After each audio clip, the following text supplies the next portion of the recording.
Good day, ladies and gentlemen. I'm going to tell you about something about solar cells in this video. Solar cells are built from semiconductors.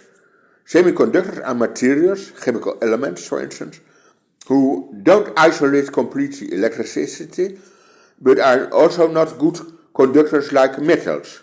Semiconductor materials are materials like silicon. Crystalline silicon is often used for semiconductors because silicon is much common in the earth crust, is one of the most forecomming elements, chemical elements in the earth crust, and so there's much enough silicon in the earth to foresee the whole earth of solar energy. A semiconductor has a band gap, that is the amount of energy that is needed to make the electrons in a shell around the nucleus in an atom in a higher shell.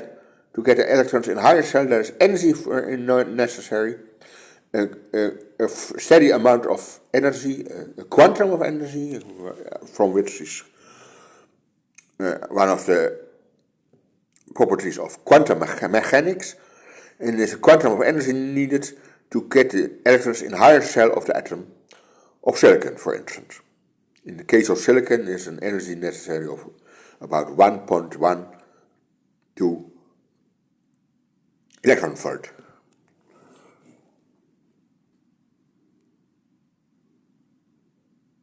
When a semiconductor is shined by sunshine or so the electrons get, depending on the frequency of the light, and the sunshine has all visible lights in it, the electrons become much enough energy to come in a higher shell in the silicon atom. Blue light and violet light has much more energy than light with a bigger wavelength, with a smaller frequency, like a red light and yellow light.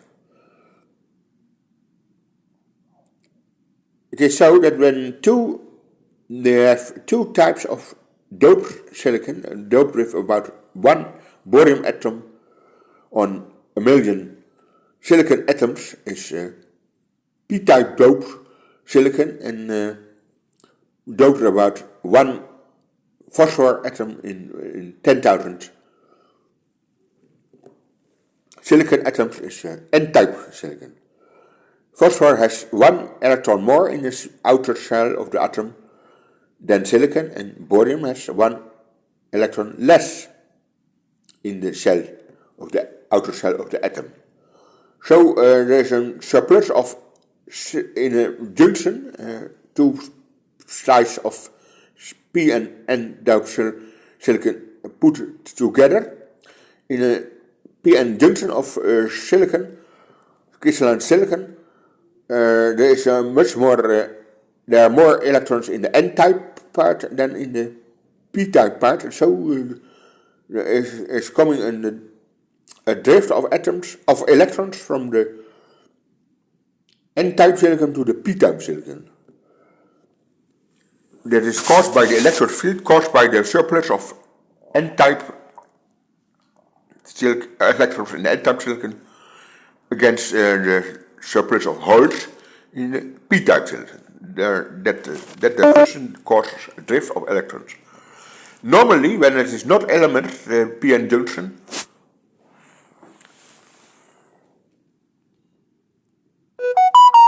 there is a contrary diffusion of electrons from the negative loaded p side to the positive loaded n-type of the NP junction, and so it keeps neutrally when it's not element, when it is in a thermal equilibrium.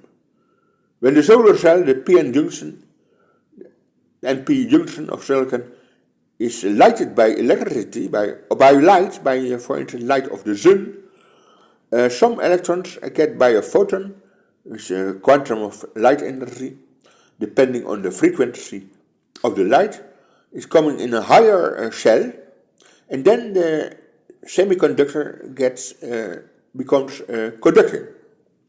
So they're much easier for electrons to go from a surplus of electrons to less lack of electrons, which is process is called diffusion.